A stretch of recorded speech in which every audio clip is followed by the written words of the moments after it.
Welcome to Decades of Horror, the 1980s.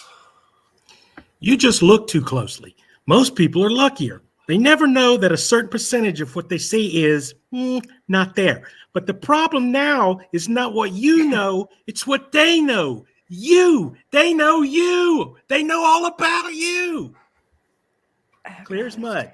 This is episode 246. Yeah. Recorded November 16th, 2023. Gruesome Magazine. My name is Jeff Mohr, and this podcast is about horror films released between 1980 and 1989. Each episode, my co-hosts Bill Mulligan, Crystal Cleveland, and Chad Hunt and I will tackle another classic or not so classic film from this radical, story, influential, and gruesome decade. Joining me tonight is Crystal Cleveland, the Living Dead Girl and co-host of Gruesome Magazine podcast. Crystal, how you doing? I'm great. I probably Fabulous. But probably no, I'll wait to hold off any sort of thoughts on this film, you know. Okay. I appreciate it. Glad you're here. Really glad you're here. I'm here too. Also with us is Chad Hunt, comic book artist, Yay. co-host of Decades of Horror, the all of them, and an award-winning film guy. How you doing, Chad? I don't feel like I'm really here. You're not. Of course. I feel like I'm just roaming the countryside. Like a just nomad. Roaming around like a nomad. You need to learn French, though. That is what they call me, Nomad Chad. Also with us is Bill Mulligan. Last but not least. Last and least. Is round French? Writer, director, and special effects guru, co-host of Decades of Horror of the 1970s. All-around nice guy and author of Raum.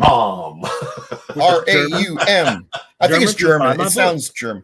Although it sounds awfully delicate for German, because German usually it's like, oh, it's a butterfly, or as we call it, something horrible. Yeah, I just discovered the other day we did a German movie on Classic here, and I don't know why, but I ran across this when I was editing it. Handschuhe. Okay, what does it mean? A hand shoe. It is gloves. That's a German word for gloves. Oh. Hand shoe. Gloves. Hand shoe. That makes sense, actually. Or it's what it is. It's kind of a hand could be a foot glove. I don't know. I guess. Sure. Well, unlike Crystal, I got warm feelings about this movie because this took me back. This took me on a nostalgia journey where I can remember almost 30 or 40 years ago disliking this film, and the feelings came right back. So, yeah. It's a nostalgic journey. Okay. Yep. Well, yeah. All right. Well, Decades of Horror. Well, I'm glad you're all here. Thank you. Nice to see you. Despite that, I thought this was going to be a great pick. It is a great pick because we're going to trash. Decades of Horror, Gruesome Magazine are partnering with Play Now Media on several of their channels. In particular, Decades of Horror of the 70s and the 80s are on Wicked Horror TV. So check it out there. You can cruise things by subject matter, by decades. It's by title. And we're there. We are there. Mm-hmm. And you may actually want to see Crystal on your big screen. You can, maybe. Well, you can watch YouTube on your big screen. I do. I watch YouTube on my big screen. So. All right. And you can also find us on the Gruesome Magazine YouTube channel, on the website, and our friendly neighborhood podcast apps. On this podcast, we started off by giving a few details about the film that we're covering, followed by each of our first impressions of the movie. And then we move into a general discussion of whatever trips are triggered, hopefully relating to the film. Are triggered. But not necessarily. Oh, and then we also do taglines. That's for sure. I mean, I'm already off track. So our film this episode is Nomads. Oh my God! And apparently that's what Crystal thinks. Look at Mary. Woo. Dancing Mary. There's Yeah, something yeah. about Mary. That's for sure. Our friend, we are definitely decades of horror. The 80s are fans of Mary Warrenoff. Yes. Nomads, released in 1986, directed by John McTiernan, written by John McTiernan, and for some reason, there is no credit anywhere on the movie for anybody else, but it is based on a Chelsea Quinn Yarborough novel from 1984. Now, I don't know, maybe the novel was based on it because this was actually filmed in 84, so who knows? But I looked up the subject matter of the novel, and the characters' names were the same and everything. So might be one of those ones that it's based on the movie, but the movie came out after the novel kind of thing. The cast includes Leslie Ann Down, Pierce Brosnan, Anna Maria Monticelli, Adam Ant, Mary Warrenov, and Nina Foch. Or is it Foch? It's Foch. I just looked it up. That's what I was taking time doing before the podcast. Really? That's how she pronounced it. Totally would say Foch. You actually prepared for this? Well, while you guys were talking, yeah. Yeah, you can get a lot done if you do stuff while we're talking. She has a very small part, but I put her in there for a reason. So anyway, production companies are Cinema 7, Polyphony Digital, and Producers Sales Organization. It was filmed in California, in LA, Santa Monica, West Hollywood, and Venice. It was filmed in 1984. One place said June. I don't know. I suppose it probably could have been filmed in 1 month. It didn't give a start and finish date. Release date, January 17th, 1986, in Detroit, Michigan. Domestic box office, $2.3 million. I didn't find a budget anywhere, but I'm guessing it's in that neighborhood. I'm just guessing. Like 30,000? Maybe not. I'm just kidding. Oh, no. Well, they had to pay for Ted Nugent, apparently, which I don't think that would have been a big deal. Synopsis. This is a long synopsis, and even then, it doesn't really make sense. A French anthropologist gets murdered in LA after discovering the existence of ancient demonic spirits, or nomads, first described in old Inuit legends that can take human form and prank, possess, or even kill people. Before he dies, he reveals his secret to a young female doctor who quickly realizes that his wife is now in danger as well. That's not really what happens, but that's okay. Yeah, it's close. Kind of. Well, that actually makes more sense than It's trying to make film. sense. Yeah. So okay. That's fun. Well, then Mary Warrenoff there. That photo. Actually, this kind of sort of a dance fashion shoot routine vehicle for Pierce, the photographer. That face. I know, yeah, it was awesome. It was awesome. All right. So this is my pick. So I'm gonna go first. I had never heard of this until Bill brought it up, thinking it was Maniacs. Oh, there we go. Now we know where it really came from. And then we had a couple people mention it and say we should do Nomads. And I never know if they're like saying it because finding people or because they're like going yeah. So anyway, I was okay with this. I kind of like stuff. I don't know. The acting was good, and you know me, I get into the character actors, people that I recognize, and what have they been doing, and where are they at, and the director has some other good stuff. Not a huge Pierce Brosnan fan, but and I have no idea if that was a decent French accent or not. But, no. It sounded very manufactured, but I wasn't. Pepe Le Pew. Yeah. Mm-hmm. They actually tried to hire. I think they were going to hire Depardieu.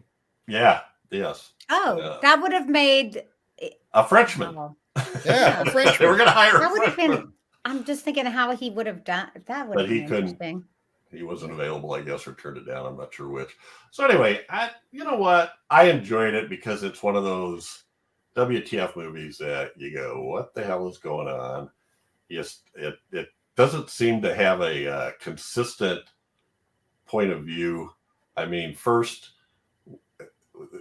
Pierce Brosnan dies. Oh, and also, spoiler alert, sorry. Oh, I'm gonna spoil the Well, he crap dies out of in like the first scene, though. 37-year-old movie. Yeah, he dies right away, but then the doctor starts seeing visions through his eyes. But then at some point, she's no longer looking through his eyes. She's looking at an outside camera, looking at whatever's going on, like from an external view.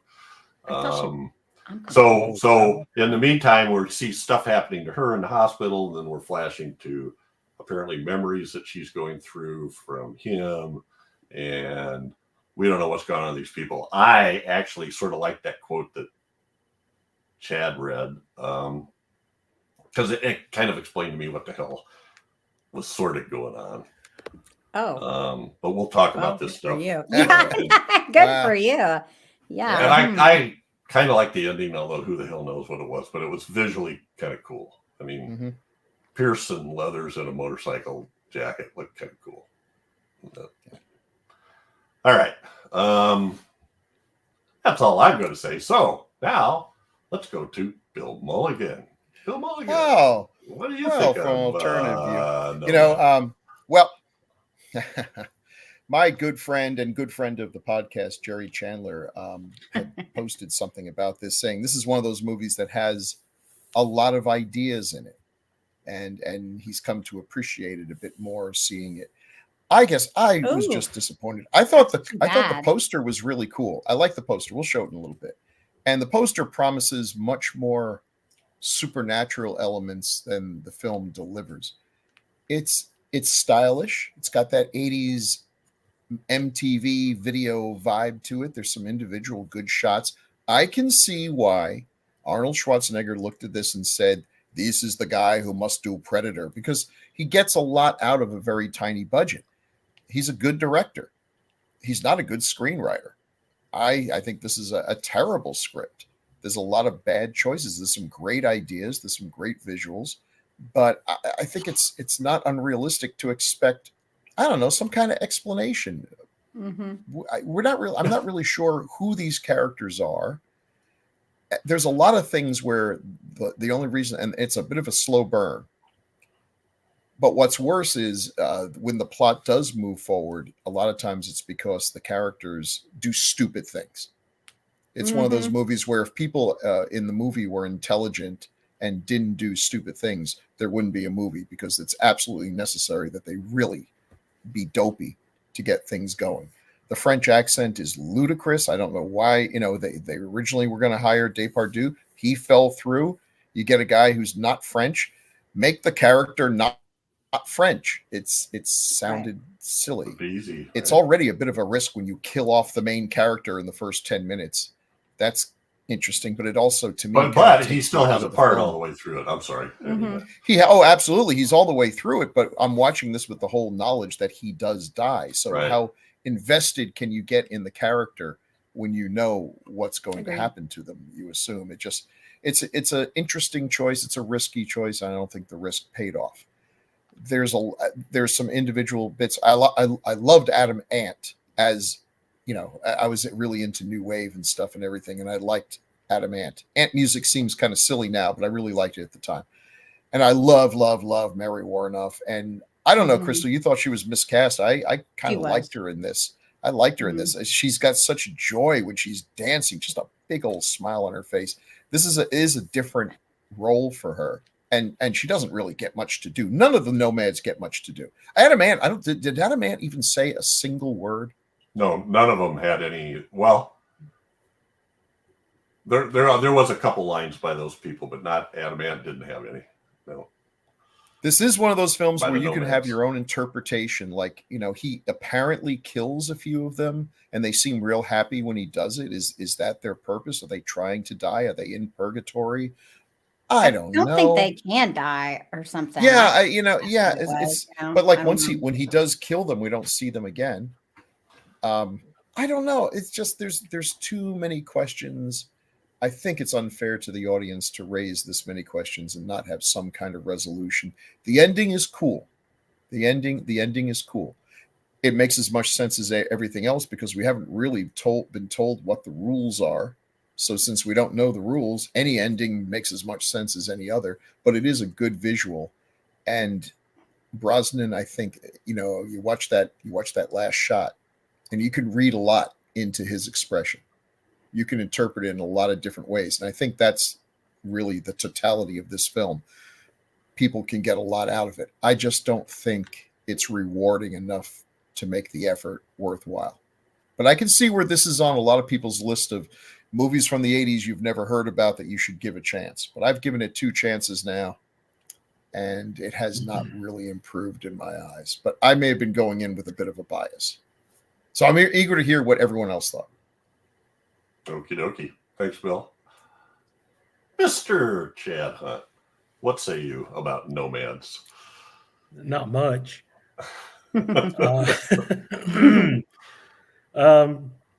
I remember seeing this on the shelves in Blockbuster and just walking by going, there's no way Remington Steele is scary. There's just no way. And never saw it until now. And this movie suffers from 2 things: a bad script and a low budget. Because I agree with Jerry Chandler. It's a great premise for a horror movie. It's not been done, as far as I know. It's never been done before anywhere. It just could have used a spiffier script, punched up a little, and a budget to go with it to fulfill the things that they could have done in this movie. It's such a good cast. Pierce Brosnan is good. He's one of my favorite Bonds. Leslie Ann Down is she's amazing. You got Mary Warnoff, Adam Ant, and all those guys we were talking about. Great cast, and they just, there's nothing there for them. And it just, I really thought that I would be into this when I read what it was actually about and everything, but it didn't deliver for me. It just, I hate those 80s representations of street punks that all look like refugees from the Mad Max movie. I know. With that driving synth rock beat Yeah. going on in the back. I hate it.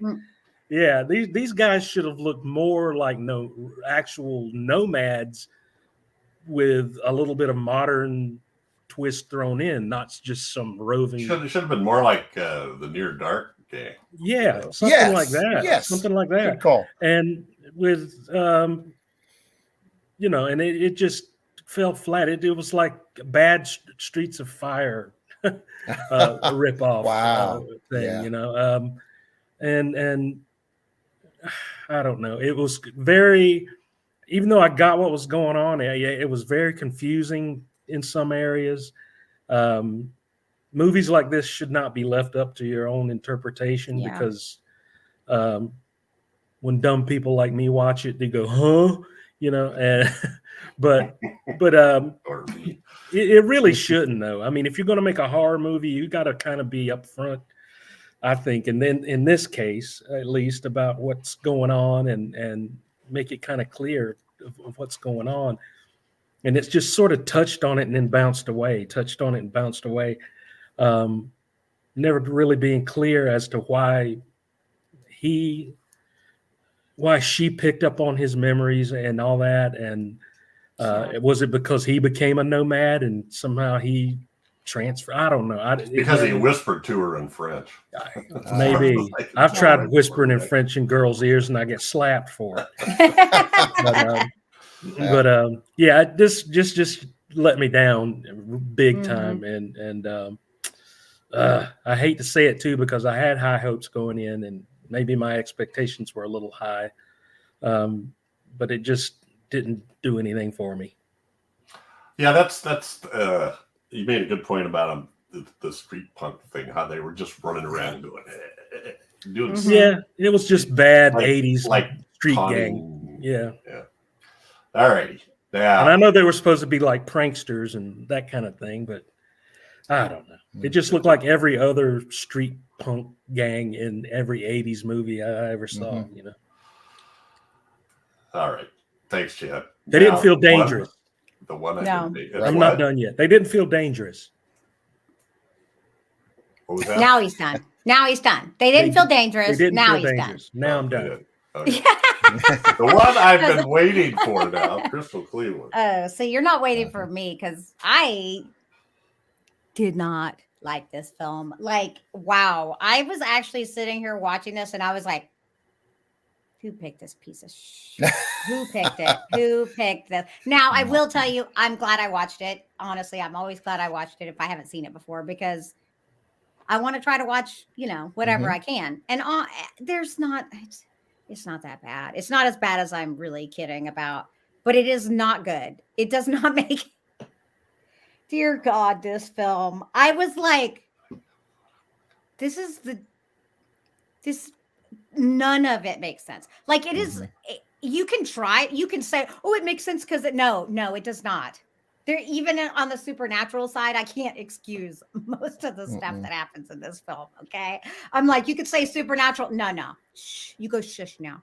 That does not explain half of 75% of this movie. And yes, Mary was woefully miscast. She looked so uncomfortable. She wouldn't know the first thing about being punk if it bit her in her ass. It's what it looks like in this movie. I was like, oh boy, they thought slap some black makeup on these people and they could be hardcore. That's embarrassing. That's just that really disappoints me. I'm like, okay, it's not everyone can pull off the look, and I get it.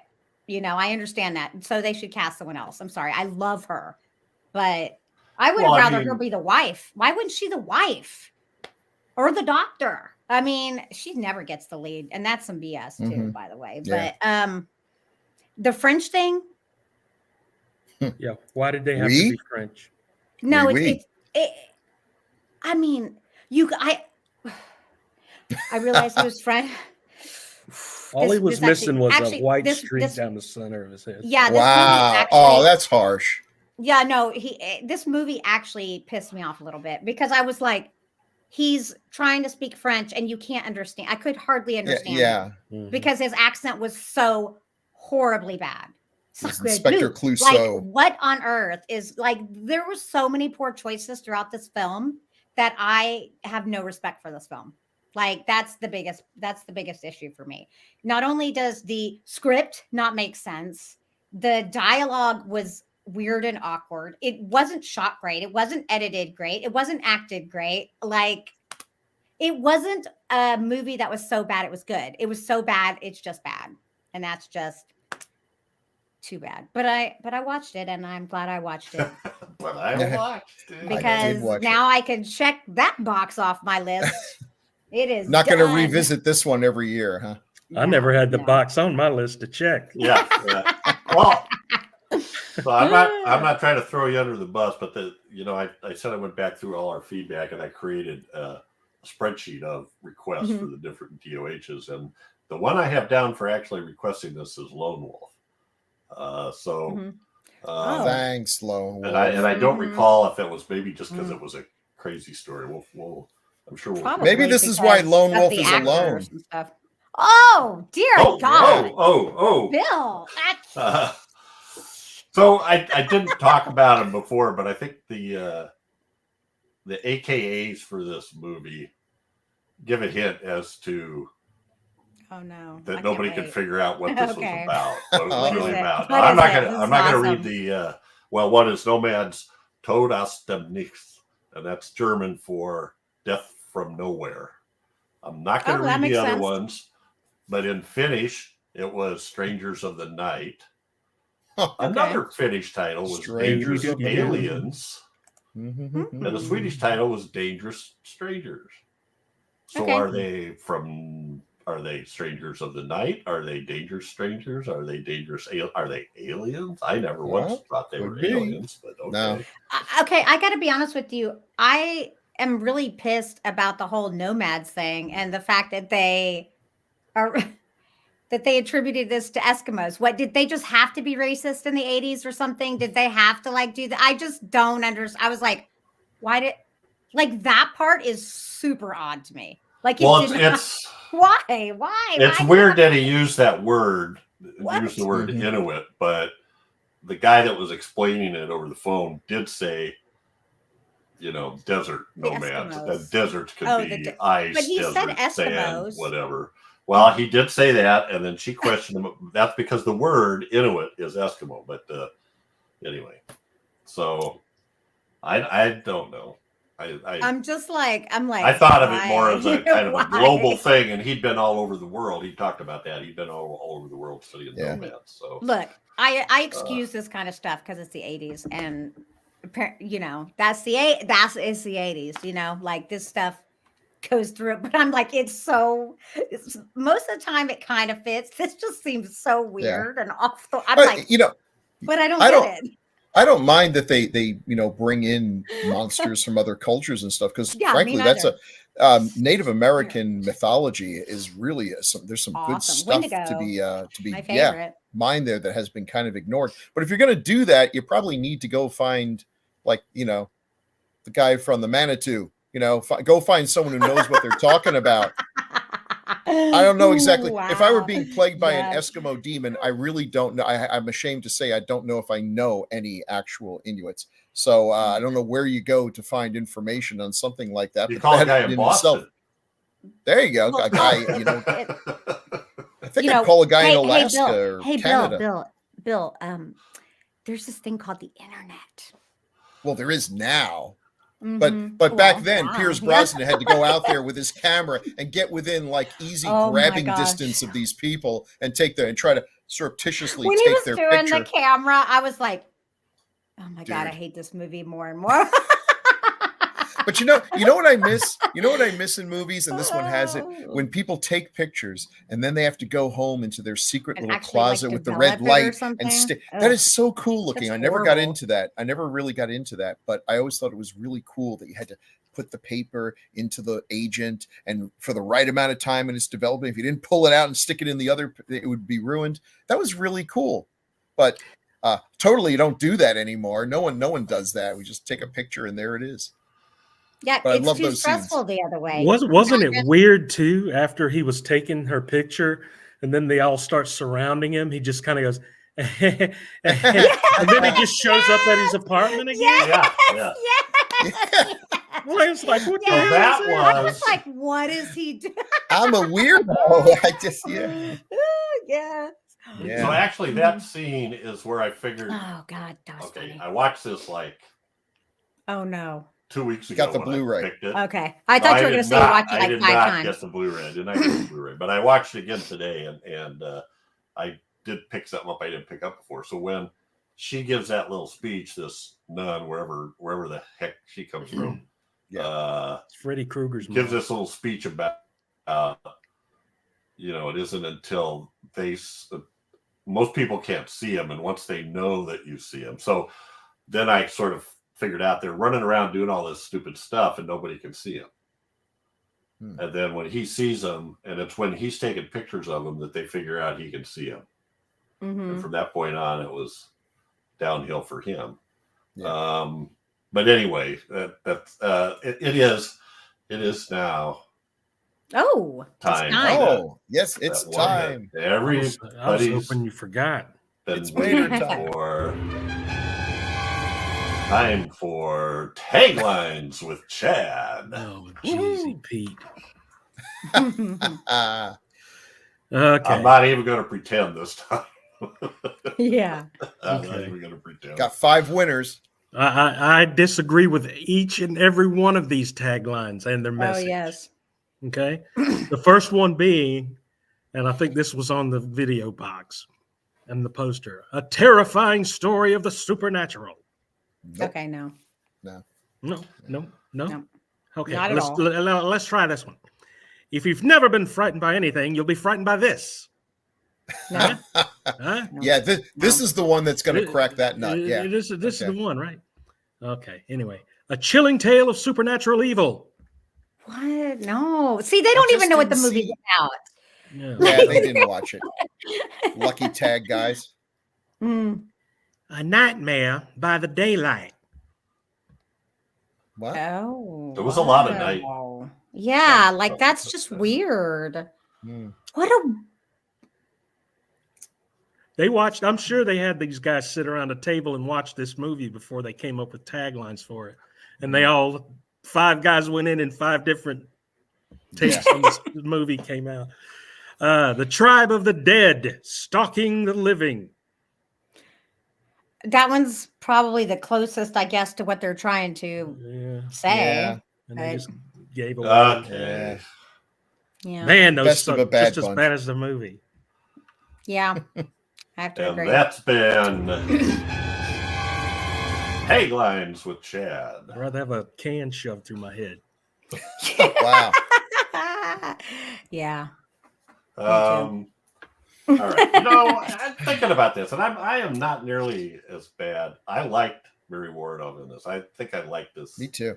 better than Woof. you guys did. I sort of dug the story, and I think I understood it, you know, to the as good as you could understand it. But there was some really weird cuts and stuff, you know, that didn't like. They grab up the 2 women grab up the suitcase that are going to run out of the house, and then the next cut jump or edit jump is Leslie Ann down with her face pushed into the rug like she's passed out next to a suitcase. Yeah. I'm going, what? That was really confusing. And then it swings around to his wife, and she's looking outside, and then she runs up and grabs her and picks her up, and they go out again. I'm like, what? Yeah, there was some. Now, some of the I disagree that the photography and editing was bad. That particular shot, yeah, but there's some interesting choices. I mean, he is a talented filmmaker. Like when Pierce Brosnan jumps out of the bed and grabs her and whispers in her ear, that's really an interesting shot. It's unusual. Some strange choices. I'd have to watch it again, but it did make me sit up and take notice. Like, okay, this is interesting. But again, just too few and far between. The story isn't there. All the little, you know, if you're stuck with a Charlie Brown Christmas tree of a plot, you can put all the tinsel and decorations that you want on it, but it's just so the guys, you know, he had all these newspaper reports. So apparently these people that were following around in this black van were dead, because one of them was adamant, said killer, suicide by hanging in cell or something like that. It showed a picture of adamant. That was one of the newspaper articles. And when he tried to kill him, I just assumed they couldn't be killed. I thought he came back after he beat him with the tire iron. I thought we saw adamant again. So I just looked at him as these weird things that were chasing him around, and it was hard to tell what their goal was other than trying to convert them. And so in the end, I want to hear what you think about this. What was going on at the end? They're driving away over the mountains. He screams by him on the motorcycle and cuts around and sits in a like a pull off lane. And after they go by, then he heads out the other way. He just became one of them, I think. That's what I kind of feel like too. But why? Yeah. That's the. Well, I thought he became one of them, and that he was helping them. He was like giving them safe passage or something in some way. Yeah, I mean that seems which would go logical. Totally against the whole reason for the creatures in the first place. They're they're demonic pranksters. It was brought up pranksters, and so why would he be helping anyway? Yeah, why would he be helping? And he does seem, that look on his face does seem kind of sad and resigned to his fate. But why is that his fate? What did he do that made him, a good convert? He saw them, and then they. Yeah, but what did you do? He saw them. Was he always fated to become one? I mean, you need some backstory to explain all this, and a fair movie script gives you something where you can say, "Aha, this all ties together." And it doesn't have to be spoon-fed to you, but there has to be something to grab on. And I've read some reviews of this, and everyone's got their own analysis, anyone who bothered trying to come up with it. And it's all over the place because there's nothing there. And that would also be fine. There's movies that are like that, but they're usually better than this, making it worth the effort to try to interpret it. So the guy's description to her over the phone said, roughly, that they were hostile spirits that were capable of assuming human forms and were thought to inhabit places of past calamities, and they brought disaster and madness to humans that could see them or interacted with them. Which he did none of that when he saw them. He didn't do it. You're right. Yeah. You're right. And that made no sense. And if they could take spirits that could take human form, why did it? I don't know. When he died, did his spirit take his own form again? Adam Ant took his own form. I mean, that makes sense. In terms of going by the newspaper article. Okay, stop trying to figure this out. Let's take a look at the poster. Okay, look at the demon. That is a cool looking demon. I want to see the movie with that demon in it because this poster is a liar. Yeah, it's a cool looking poster, but that ain't in a movie.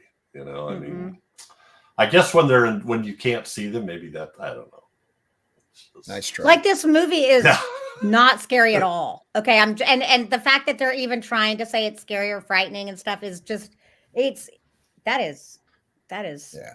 It wasn't scary. It wasn't at all. I mean, and it wasn't even like really, like they really had nothing. Honestly, Sean watched it with me, and he was like, "Is this even a horror movie?" And I was like, even he doesn't even look scared on the poster. He looks like I look when I hear there's shenanigans going on in the boys' room. It's like, okay, I'm coming, and I'm making lots of noise. So when the ice cream truck comes down. Well, he definitely wasn't scared because he just kept chasing them no matter what happened. You know? I know. And the nun was like, "Don't go chasing them." Well, apparently you can't. Listen, if a ghost nun in a mysterious empty convent tells you something, you don't have to be Catholic. Listen to what the woman says. Okay, come on. She's got an in. She knows things. Well, this director also. Okay, Crystal. Look at the stuff this guy did. He Die Hard. Predator. That's because he didn't write the scripts. No, he didn't. Yeah, see, I think it's the scripts. He's a great action director. I mean, any one of these movies, maybe except for Last Action Hero, is great action movies. Great. 13th Warrior lost a fortune, but I found it. I enjoyed 13th. Listen, this guy. But now the story, you might say, what's this guy doing now? He got caught up in a really weird Hollywood scandal. Oh, really? What? Yeah, I want to know. What? I think it's when he was making Rollerball. He did the remake of Rollerball, which is not good. And he and the producer started butting heads, so he hired a private investigator to go like bug this guy, or he got involved with wiretapping and all kinds of things. His wife accused him of wiretapping her. There were lawsuits flying back and forth. They came up with a plea deal, and then it fell apart. The FBI said he was lying to them, which is never a good move. And he ended up doing some time. And then he got out, but nobody seems in any rush to, bring him back. Of course not, because that's just trouble. Like, there's plenty of other people out there. This is very bizarre. So listen to this, Bill. Okay. He was sentenced to 4 months in federal prison on September 24th, 2007. The plea was withdrawn and restated as innocent since his statement had been given to the FBI when he was admittedly suffering jet lag and drunk after arriving in the U.S. from a UK trip. The case was retried and U.S. conviction was handed down on October 4th, 2010. With a 1-year sentence and $100,000 fine. Now, good move. Smooth. Excuse me. You withdrew your plea. They don't like it when you do that. And listen, we've all been drunk. Well, okay, I'm speaking for myself here, but I think I'm on safe ground. We've all been drunk. But how many of us have been, I'm going to lie to the FBI drunk? Never, ever. Okay, Chad. I would have if they were there. Yeah. Exactly right. Exactly right. I've been that drunk, but there was no FBI around to test it. So anyway, that's interesting. Yeah. So I don't know. Has he not really done much since then? Is that? Yeah. No, not very much. Well, I getting think back he's to pretty much these, persona non grata in Hollywood. these movies are, I mean, most of these movies are considered classics right here. Mhm. Predator is one of the best action sci-fi movies ever made. Die Hard, who can Die Hard is one. I mean, Die Hard with a Vengeance too. Die Hard is one of the- changed. It changed our view of what a good villain is. Yeah.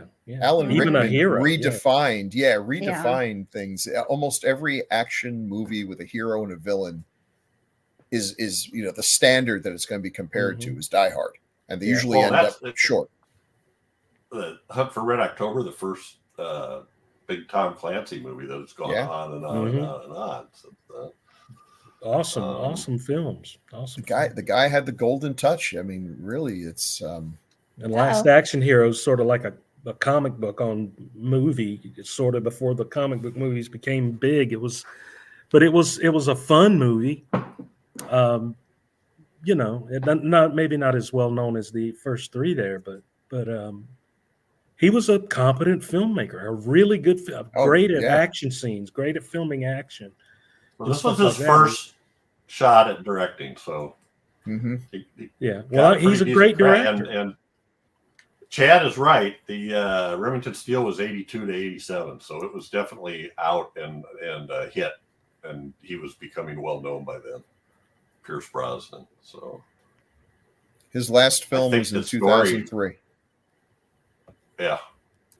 I mean, good. Roman Polanski is allowed to make movies. Yeah.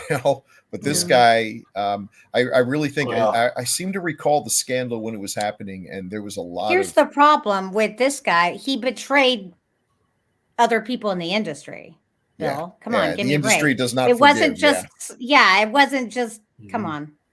That's like obvious as to no one's going to work with someone. They're like, oh, I don't want to work with them because they may try to betray me. No, no, you can go and you can mess around with, that's. Well, I think part of it was he was trying the detective he hired. I don't want this guy suing me. The detective he hired supposedly was trying to record the producer saying things about the studio that then they would use in their, I don't know, was this blackmail or what the whole thing was. But if you're a Hollywood person, the thought that the person that you're having just BSing with is recording all this and is going to go running to the studio and say, this is what he really thinks about behind your back. Yeah, that's going to hurt. All right. Well, this is Leslie Ann Down is interesting. And I think she did a great job, and she had no problem looking. They intentionally made her look not good, unglamorous film. Yeah, unglamorous. Hair all messed up from sleeping. She still looked better than anybody else. Right? She still looked great. She did. She looked great. But I like that because a lot of times these people, this poor person's just going through hell. It's like, but her hair is perfect, and everything about her looks so good. This is not hell. So Countess Dracula, Bill, who did that? She was in Countess Dracula. I believe she was the or am I totally wrong about this? No, I'm sure you're right. I just who I believe she played like the young ingenue that Countess Dracula was impersonating or preying on. It's been a while. We need to do that one. But yeah, she was in it. Oh, here it is. Yeah. Well, what I was getting at was who was the director, Peter Sasdy. Okay. Yeah. Later Day Hammer. Yeah, we'll do that. Well, she would have been. How old was she then? Oh, I don't know. That was back in 71. Yeah, man. Yeah. So okay. Let me make sure I got this right. She would have been 17. 16. Okay, yeah, that kind of makes sense. Listen, we can't trust me. The whole reason we did this film is because I thought this was Neon Maniacs. Oh, so she's listening. Clearly, I'm not a man to be trusted with things. she's definitely listed in the credits. So right, she's Elizabeth's daughter. She's Countess Dracula's daughter. So she was in a TV movie of Hunchback of Notre Dame and starred Anthony Hopkins and Derek Jacobi. Whoa. Oh, I've never heard of that. That's crazy. I do remember that. John I think that might be Feelgood. the really depressing one, which is all of them except for the Disney version. But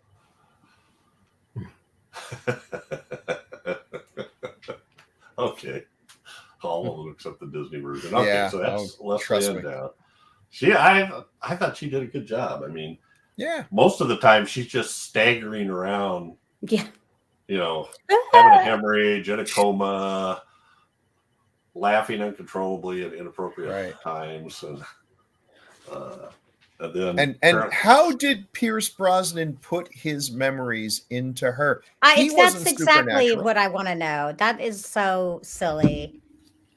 I mean, look, you could come up with all of a sudden get involved. You could come up with an explanation that Pierce, without knowing it, is one of these, or he is fated to become one of these, and this is the story of him discovering this inevitable fate that, for whatever reason, he has been chosen for reasons and everything. But none of that was given to us. So he has the power to project his memories, or she has the power to pick them up. Someone's got some power here. I don't know why. I don't think so, though. I feel like they just wanted to, I don't know. I want to read the book, kind of, because I'm curious. So it's got to make more sense than this, right? I wonder. That dude. The guy with the ponytail? Ponytail, yeah. So, you've been mentioning, Chad brought it up, that these are not punk rockers. Now, as someone who grew up at the time, who was actually there in the punk scene and everything, no, this is like a person in their 30s or 40s imagining what punk rockers are like. It's like it's like when they told Otto Preminger, who is 90, go make skidoo. It's about hippies, because who has their finger on the pulse of youth culture better than Otto Preminger in the 60s or whatever? It's just ridiculous. So yeah, they went to Hot Topic, they bought a bunch of stuff, they threw it on, and they said, "Yo, punk rockers! This is not a punk rock gang. This is a bunch of people in their 30s who are doing, local version of West Side Story." There's nothing punk rock about this at all. But it can work in an 80s film, because I can be accepting of a lot of things, but there's just so that part could have been funny, and but there's so much other bad stuff that's why it's not so bad it's good. The so bad it's good is such an interesting line. I don't know that that you're making it when you're making it. It just is. Well, that's when it's so bad it's good, is when people think they're making a great movie, and it's not. That's when it's so bad it's good. I don't know what happened here, but he was laughing when he got thrown over the side of the building. I have to admit that Pierce Brosnan looks more like a punk than any of the others do. Wow. That's another thing too. See that top picture? See how long his hair is right there? Yeah. The very next time when he turns around and sees the woman behind him, his hair is shorter than it is in the second picture. So maybe he is a shapeshifter. Maybe he really was a nomad all along. Just in the hair, just in the coif. That's it. Yeah. That's shape coifting. Coif shifting. However you want to say it. Coif shifting. Coiffure. Anyway, he's fine in here. Bad accent to the contrary. I mean, he does the best he can, but. And I did find that last image, the one on the bottom, I found it kind of haunting. I think he really struck the right pose, where I don't know what's going through his head. And at this point, the movie's lost me, so I don't want it to be, try to wrap everything up in a neat bow. You might as well go ambiguous, die as you lived. But yeah, what's going on there? I thought I saw a little bit of sadness. Sad. Yeah. And that would fit in with him helping them get out. But it would explain why he turned around and went back the way he came. That he just sort of escorted them out of the city, I guess. But I don't know. I'm not going to lose any sleep over it. Right. You're gonna I don't want to put that much thought into it. right. If the screenwriter didn't put any thought into it, why should I? That's true too. Yeah. Yeah, so I don't know. I was just looking while you guys were talking to try to figure out. It appears that the book came out first. Okay. But the people that are arguing that don't seem to realize that the movie was shot in 1984. So, Yeah. Anyway, I like his spiky, his little. Listen, so okay, so I went to school in the early '80s. I was in college in the early '80s, and we had like new wave night and punk rock night and everything. And this sort of cosplay punk is exactly what I look like. Thank God people didn't have cell phones back then. I'd be tortured with these pictures of me with my, ooh, look, a studded bracelet. Yeah, I'm a punk. Oh my God. got an I want to dive in Actually, and, that I had the Devo honestly, I like that's had not too no bad, coherence. really. No coherence. Oh, I wore the Devo just- glasses and this. I was just grabbing stuff. It's a good thing Adam Ant wasn't a big deal at the time because I probably would have dressed up in that ridiculous ant outfit. the with flower British, pot hat. yeah, the poofy pirate shirt. I'm gonna just all of it, throw it all together. All right. So Pierce See, Pierce she has just had looks- a big resurgence in Mamma Mia, right? I mean, oh yeah. Hey, All I right. liked him as Bond too. I thought he was a great Bond. Mm-hmm.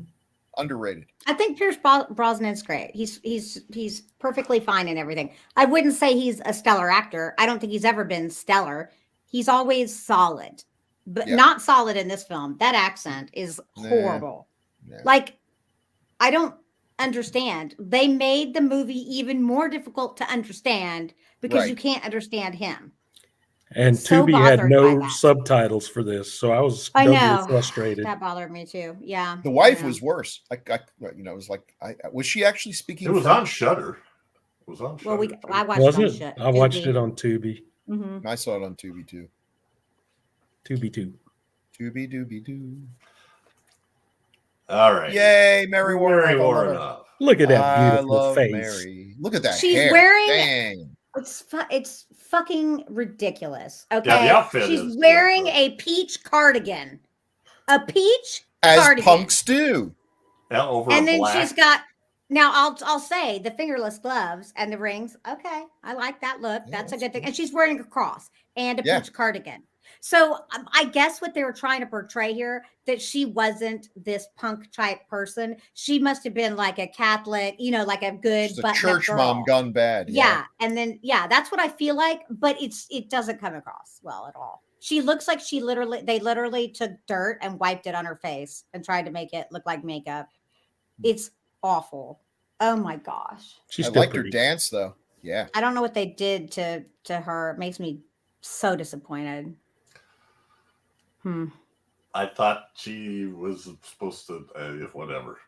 I'm gonna make a endlessly repeating gif of just her with a big smile on her face dancing.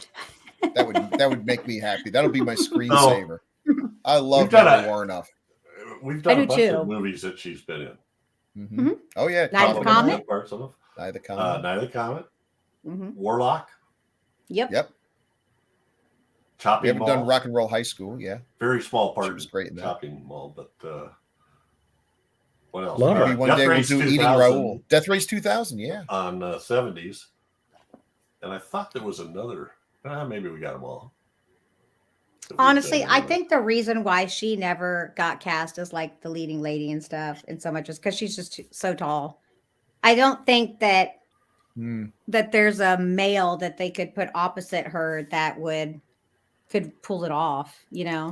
She's pretty very dominant striking. on screen. Yeah. Yeah, and 6 foot tall. A lot of actors are shorter because they look better on TV. When you're shorter, you look better on TV. It's a thing. It's a fact. That's why a lot of actors are so short. So like her being so tall could be awkward. Well, she has especially- really piercing eyes too. I think. Yeah. There's something about her eyes. There's she has a presence. She's got it. She's got whatever Such a it unique is look. that Mhm. She's in one that we haven't done yet, but I suspect we will do probably in the near future. Terror Vision. Oh, yeah. Yeah. Okay. Anyway, maybe the book has a lot more backstory. I bet it's gotta. I was just looking on Amazon, and several people wrote reviews of the books, and they all said it beats the hell out of the movie. I would imagine. So, usually does. But again, all the names are the same. The doctor's name is Eileen Flax, and the wife's name is Nikki, and he's an anthropologist, and it reads like a synopsis of the movie. So, but as always happens, you can't get as much stuff in a movie as you put in a book. Mm-hmm. And she's a good writer. She's got a vampire series on, is it Count Saint Germain? Who's the writer of this? Chelsea Quinn Yarbrough. I have heard of her. Yarbro. Count Sanjaman, I think is probably how you would say it. But plus a bunch of other ones. And then, of course, Adam Ant. Goody two, goody two, goody two. I love that scene where they're not supposed to be seeing him. But he's posing his profile.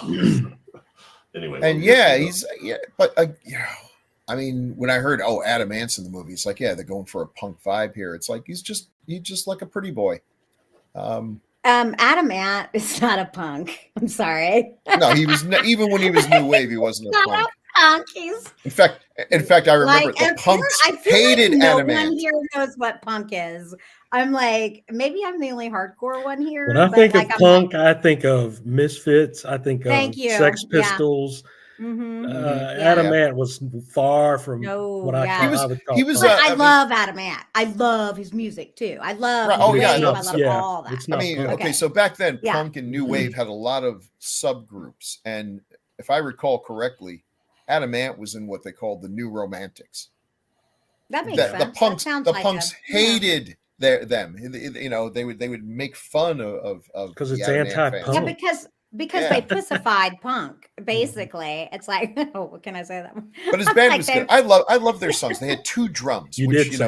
Adam Ant and Bow Wow Wow both did that. I think they're. I like that too. I totally have them in my playlist. Don't Plasmatics. I love it. Plasmatics were punk. Absolutely, they were hard. Oh my gosh, Wendy O. Williams, and that was punk in my day. That was punk when I was a boy. Adam was about as punk as Cyndi Lauper, Yeah, actually, who I love. Yes, who I love, and I love Cyndi Lauper too. Mm-hmm. But he's more on that. It's like poppy kind of.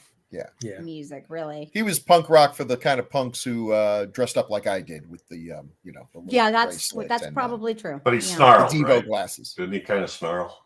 Or who am I? Yeah. Well, so did Elvis. That was threatening.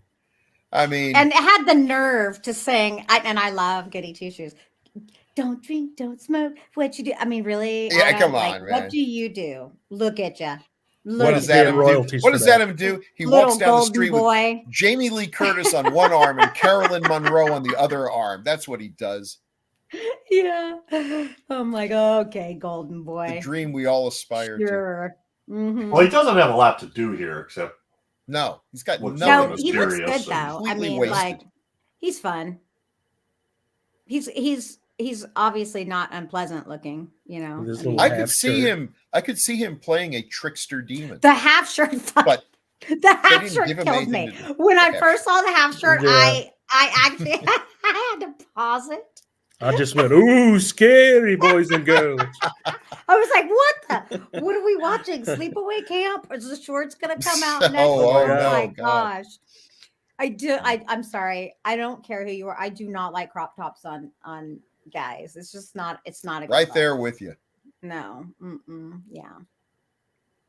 It's funny though. Crop tops on Mary Warnoff, different story. Fair. True. Totally. I forgot about that. It's so funny. Okay. Yeah. Well, I didn't get all of them, but there's some actors in here that I recognize and one that we should all recognize. So in the top shot is a picture of her friend, Dr. Flax's friend, Cassie, who's running around trying to help her all the time. Anybody recognize her? No. She is the female lead in The Pit Oh, The Pit, really? The Okay. babysitter for that creepy kid. Oh, wow. Wow. I recognized the guy from, I think it was In the Heat of the Night. He looks Yes. familiar to me, but So her name is Jeannie Elias. She's got over 200 credits, and right about this time, she kind of started switching over to lots of animated voice work. You know, I mean, a ton. It's just goes on and on and on. Yeah, and him, his name is Alan Autry, and yeah, he played Deputy Bubba or something in The Heat of the Night. Yeah, with Carol Deputy O'Connor and Bubba. Howard Rollins. He also has a lot of credits. But those are the ones. And then the next one down was this weird nun, and I'm going to have a hard time. Frances Bay. she looks familiar too, but I don't Yeah, know. if you look up her picture, you'll go, oh, because they kind of hide her with that habit. She's been in, she's acted for David Lynch. She was in Blue Velvet. She's in the Karate Kid. Yeah, that's right. That's right. 100, Karate Kid? That's funny. 180 credits. She also, and I guess she was good at playing nuns because she played the Mother Superior in Twins. Oh wow, is that the Danny DeVito and Arnold Schwarzenegger? Okay. Okay, that's funny. Well, they said I think it describes her as a cute, tiny, and prolific little old lady character actress. Okay, there you go. That's fair. She made her debut at the age of 59 and has 100 credits. God bless Wonderful. her. Good for You know, her. I'll bet she's probably most recognized. She was Adam Sandler's grandmother in Happy Gilmore. Yeah. Oh. She was making the blankets for Ben Stiller. Wedding planner too. I mean, oh wow. You know, that's cool that she started so late in life, but she got typecast. But what? That's all right. How many movies need that type? And there she was. Well, right, with character. You know, she's all right, and now this is the one that's I'm probably gonna have to edit this, but Nina Foch in the bottom, she's the realtor that all she is in some dream sequences. And the only reason I bring her up is because she has a very long career and was in some horror films and film noir in the 40s and 50s. She was in a classic, a Bela Lugosi classic. Was that Return of the Vampire? Yes. But she's also in like a weird, I think she's in a weird werewolf or cat. Which I've never seen. I've never seen that one, but yeah, she is in that. I like her in Return of the Vampire. She's like a female Van Helsing. It's a pretty cool. That's and cool. It's great to see. She is. Lugosi. Yeah. He's not playing Dracula, but he is playing Dracula. He's just got a different. Cry of the Werewolf. That's the other one. Cry of the Werewolf. That sounds cool. From 44. And then all kinds of stuff. You mean 1944? 1944, yes. Dear God. Jesus. Okay, sorry. I don't know why that really fucked me up. Yeah. She's old.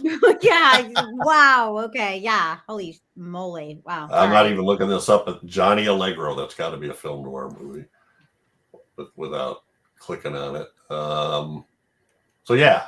I mean, she's been around. She's did some, I'm pretty sure she did some Columbo too, I want to say. Lots of television episode work. So I just wanted to bring her up because you don't see her too much. Oh, yeah. No, that's cool. That late. And I've always liked her in film noir and stuff. And she changes, she with her looks and her age, she kind of, the type of parts that she played change. Right. Well, she was beautiful when she was young. Yeah. And the Return of those 40s movies, she is absolutely a knockout. And then later on, she becomes more of a harsh, aggressive female type that. Well, and even in the 50s, she's still really good looking. She played Moses' Egyptian adopted mom in 10 Commandments. Ah, well, there you go. She's gorgeous. Stepmom, huh? Yeah. And no stepmom. But you look through those, and it's Rawhide, right? Mm-hmm. All those ones, Wagon Train.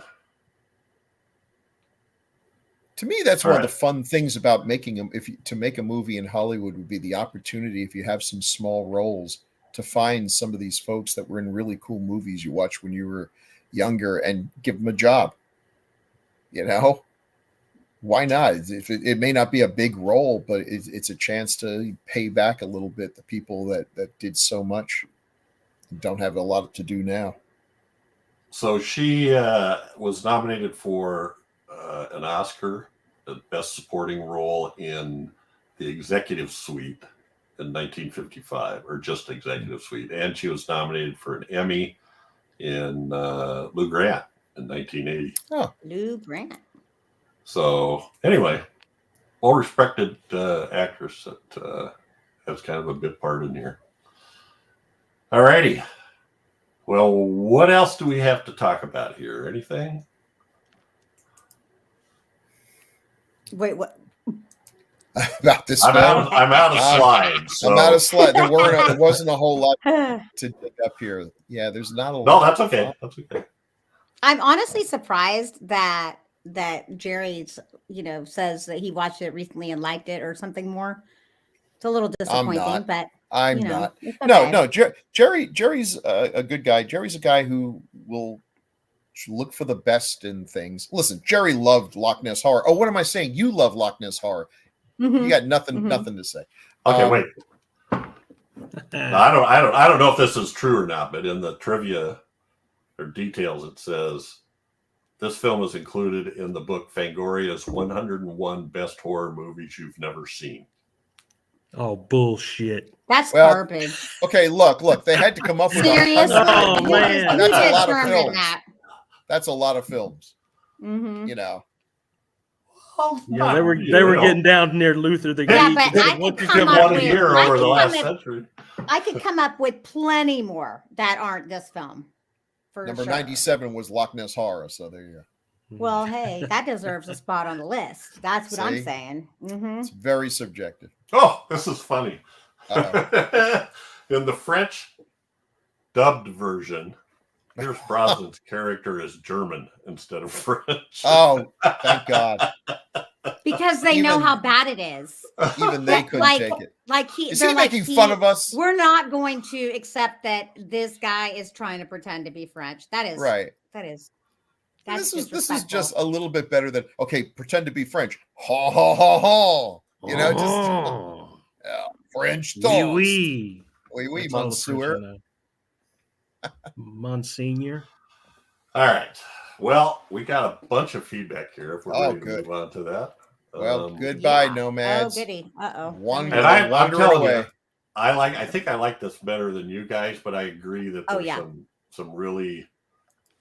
It's you liked it at all. You liked funky. it better than me. It's funky. But I like the maybe we do agree. I like the concepts, and there was enough there for me to stay interested. So right now, because Jerry is one of our patrons, within a very short period of time, he's going to be doing this on the keyboard and telling us exactly why three of us were wrong. Well, I'm surprised I didn't see his comment already, but we do have a couple people. All right, so let's start off with Witchboard. Okay, wait. Uh-oh. Episode 243. And I'll say this one first from Gregory Crosby. The spirits say all is forgiven, Jeff. It's spelled out like on a Ouija board. I forgot to credit Gregory Crosby for Alligator. Remember?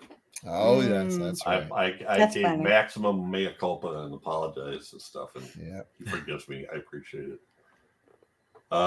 From Chad Lab, these are a couple short ones. Witchboard. This was a staple of the VHS rental loop when it hit the shelves for months. I learned how to throw a hatchet from this movie. Oh, there you go. That's pretty cool. Wait a minute. That's crazy. That cool. No, you saw a movie with a hatchet. You thought, hey, I'm going to throw one of those. I don't remember that there makes being sense. That classic. Totally makes sense to me. What happened to the hatchet throwers in this movie? I want to do that. Yeah, okay. Yeah, they're the ones that had those hatchet hammers. That's right. All right, Chad, you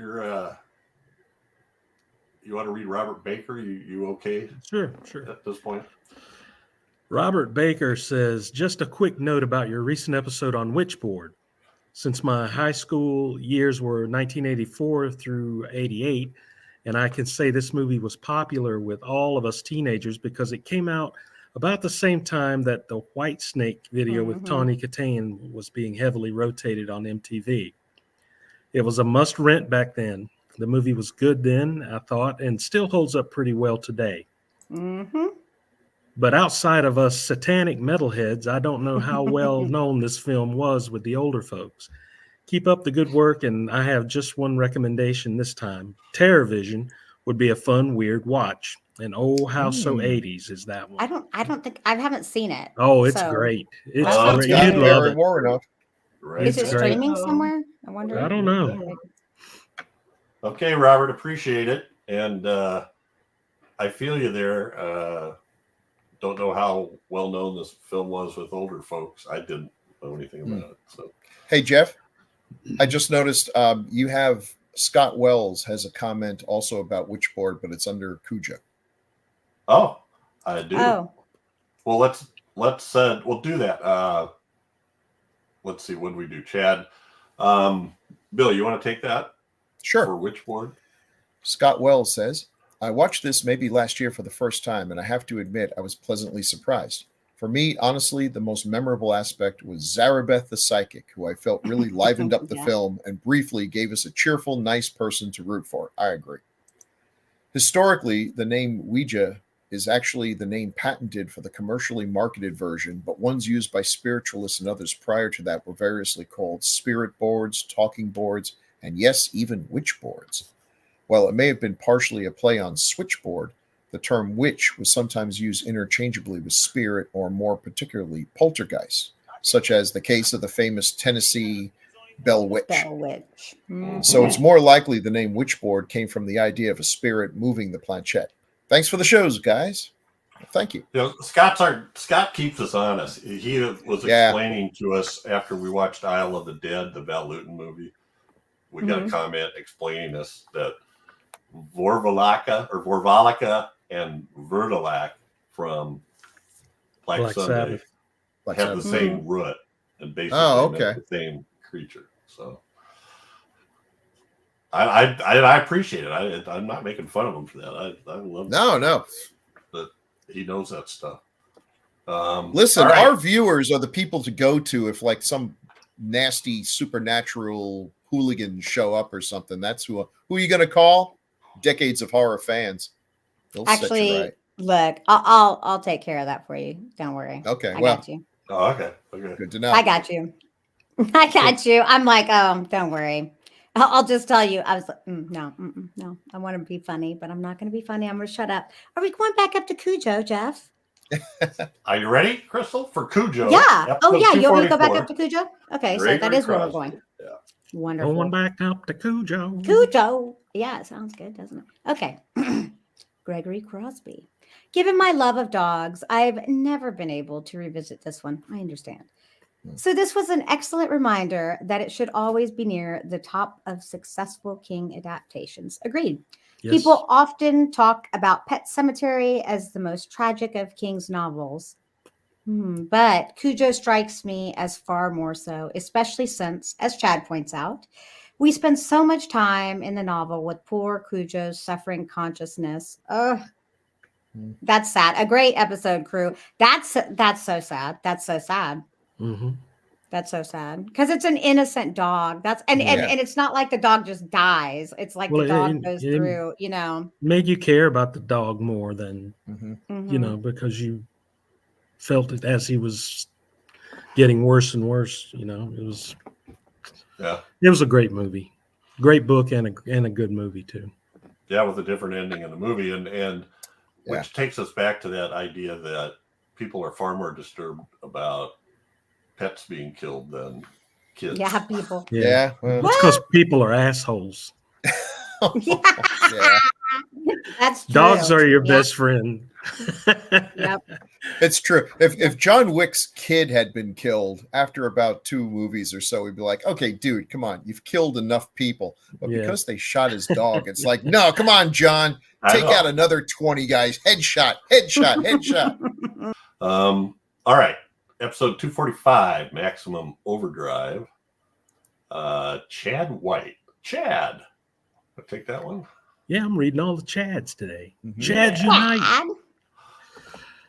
Chad White says, I love this movie and what a great soundtrack. Just have to turn the brain off. LOL. Great show, everyone. I agree. It's the most horrible movie ever, but I love Maximum Overdrive. You got to turn your brain off. I love it. All right. We got another Gregory Crosby. Bill, you ready for this? Sure. Gregory says, I'm mildly embarrassed to admit I've never seen Maximum Overdrive all the way through. I rented it on VHS sometime in the late 1980s, and when I reached the scene where the kid dies under a hail of soda cans from a psycho vending machine, I turned it off, rewound it, and took it back to the video store. Oh. I'd like to say that your discussion inspired me to revisit it just for fun, but that would be a lie. Bill's right. I'm going to say that again. Bill's right. Excuse me. Something caught my throat. Bill's right. If you made a list of King's many short stories to adapt, Trucks would be nowhere near the top. If you want machines suddenly possessed by an evil intelligence, I recommend Theodore Sturgeon's story, Killdozer. And its 1974 TV movie adaptation, Killdozer, with an exclamation point at the end for added excitement. It's been covered on 70s. We covered that on 70s. No, we didn't. Nope. Doc and they did, didn't they? Nope. We talked about it, but we never did it. Oh, no, okay. They didn't do it. All right. It's also a comic book adaptation, too, by That's Marvel. right. Yeah. Yeah. Was that Gil Kane art? Wasn't he in that? Yeah. Was it Clint Walker in that? Clint Walker, yeah. We'll have to do that then. Yeah, for sure. A lot better than Maximum Overdrive, but it doesn't have the AC/DC soundtrack. Because Killdozer sounds like an AC/DC song, doesn't it? Yeah. Mm-hmm. Good band name. Mm-hmm. Yes. All right. Let's see. Gregory Crosby. Lone Wolf. Crystal. Maximum Overdrive. Oh, okay. Lone Wolf. I thought you were a friend, but you're apparently foe. Nomads. Oh boy, you're in for a weird and confusing ride. Looking forward to that discussion. I hope it was everything you wanted. I hope we didn't disappoint. I hate it when we take somebody's favorite movie from their childhood. Is it really his favorite? I don't know. No. He recommended it. This is nobody's favorite. Yeah, but you know what? Let's be real. If I were watching our show, I would recommend absolute turds for these people to watch so I could see them in pain. And that would bring me much joy. So you know what? I get it. And I am there with you. I am there with you, my friend. Okay. Maximum Overdrive was part of my late 80s HBO Cinemax rental video childhood. So I won't poop on it too much. It's definitely not King's worst adaptation. Looking at you, Langoliers. Ooh, looking at you, Tommy Knockers. Also looking at you, Sleepwalkers. I loved Sleepwalkers, even though you're technically not an adaptation. The Green Goblin truck would still give me the shivers if I ever saw it at a truck show. You know, there's a guy who owns it and he takes it around to conventions. Yep, it's awesome. Duel is easily the superior vehicle. See what I did there? Yeah, but it's Maximum Overdrive that made me intimidated by big rigs. Emilio Estevez, Lisa Simpson, really, and Commissioner Hingle were all great. And I even loved the poor kid who had to witness all of that horror while he rode his bike. And his dad died. What was her name? Yeardley plays Yeardley Smith. Right. Yeardley Smith. Yeah. Isn't that a great name? That's it. Okay. The soundtrack had me thunderstruck.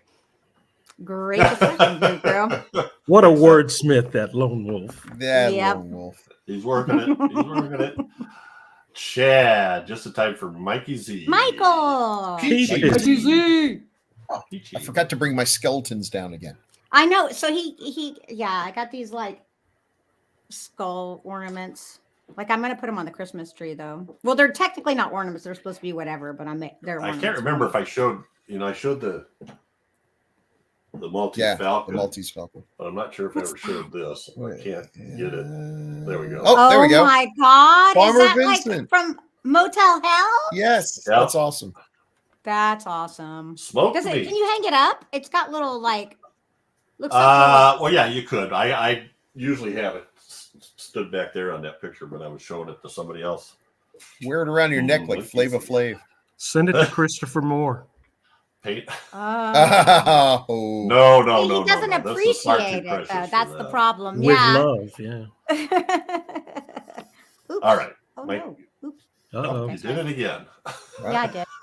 I did that. I accidentally deleted. I look. It's just a little swipe on my fingy. Okay, my fat fingy. Reformatting hard drive. You can still read it. Do you know? Yeah, you can still read it. Bill. What? It's you. Chad. Or Chad. Or Mikey Z, I think. Right? Yeah. Okay, Chad. Chad. You can still see it. Mikey Z. Yeah. Yeah. Oh my freaking Lord! Oh, I see what you did now. Not a good, not a good movie to one of my favorite King short stories. The total despair illustrated in the book is not successfully translated on film. Only redeeming values: killer AC/DC album and Green Goblin truck. Oh, Mike, there's a lot more appreciated than just that. As Bill pointed out, this is an 80s film, cocaine-fueled nonsense that I would put up there with Plan 9 from Outer Space as so bad to be good. Yep. Yeah, I love this movie, man. It's stupid beyond stupid, and I still love it. Grue Crew got really thin toward the end here. Hopefully you'll be at maximum capacity with the next episode, Neon Maniacs, Nomads. Oh, that's funny. Yeah, well, one mistake. Neon Maniacs was better than Nomads by far. Yes, I'll take Neon Maniacs. Crystal was off that episode, and then Chad had to leave before we were done. So by the time we were done, it was just Bill and I going. Yeah. I got out just in time. That's right. And I'm going to take this one. Our good buddy Jeff Hernandez says, one of my favorites. Jeffy boy. Maximum Overdrive. Appreciate it, Jeff. We love you, Jeff. Thanks, guys. So there you have it. You got the yin and the yang and the whatever. Thing and the thing. Yeah. And the wing and the wang. Careful. Why does mine sound perverted? Like y'all Yeah. Do you really have to ask why does yours sound perverted? All right. We appreciate all the comments. Mikey Z, Jeff Hernandez, Lone Wolf, Chad White, Gregory Crosby, all Scott the Chads, Wells, and Robert Baker and Chad Lab. Thank you guys all so much. We really do appreciate it. Keep the comments coming. You can leave comments on the Gruesome Magazine Facebook or U-Book. You can leave comments on the Gruesome Magazine YouTube channel. Oh, okay. It's a new thing. U-Book. U-Book. I was like, what is that? Please follow my U-Book page. Yeah. Thank you. Good times. That's good times. Or you can send an email to feedback@gruesomemagazine.com or on the Gruesome Magazine's H&R and DOH podcast Facebook group or on the website at gruesomemagazine.com. Yep. We appreciate it very much. Yeah. Mm-hmm. That's it for this episode, Grue Believers. But every 2 weeks, we'll be focusing on a specific film released between 1980 and 1989. Next up is a gem chosen by Bill. Is it a gem? Because I have never seen this, so I'm rolling the dice. Is it gonna be a winner? He wants to make sure we don't blame him. See? That's right. That's right. Yeah. This is mystery date. It might be a dreamboat or it might be a dud. I don't know. We'll see. It is Return to Horror High, which I guess is the sequel to Horror High, but yeah. Slasher, no doubt. Okay. Yep. But I hear it's got some comedy, and people say it's better than it had, than you might expect. Chad is looking like. I think my time here is done. Have you seen it? What is it? Bad? Is it bad? Is it bad, Chad? I saw it when it first. I think I rented it and wasn't It was just a. You might like it though. Again, I'll watch it You know, again. I'll sometimes watch it you in with never fresh know. eyes, and we'll see. That's right. Who knows? All right. Well, catch us again here in 2 weeks for that. Another great horror movie of the 1980s, as only decades of horror can do it. At least it's not French. Yeah, for real. It is. That's right. We don't think there's a bad French accent there. So thank you, Crystal, Chad, and Bill. Say good night, everybody. He acts like he's the one that's been put upon all night. Au revoir. Yeah. Au revoir.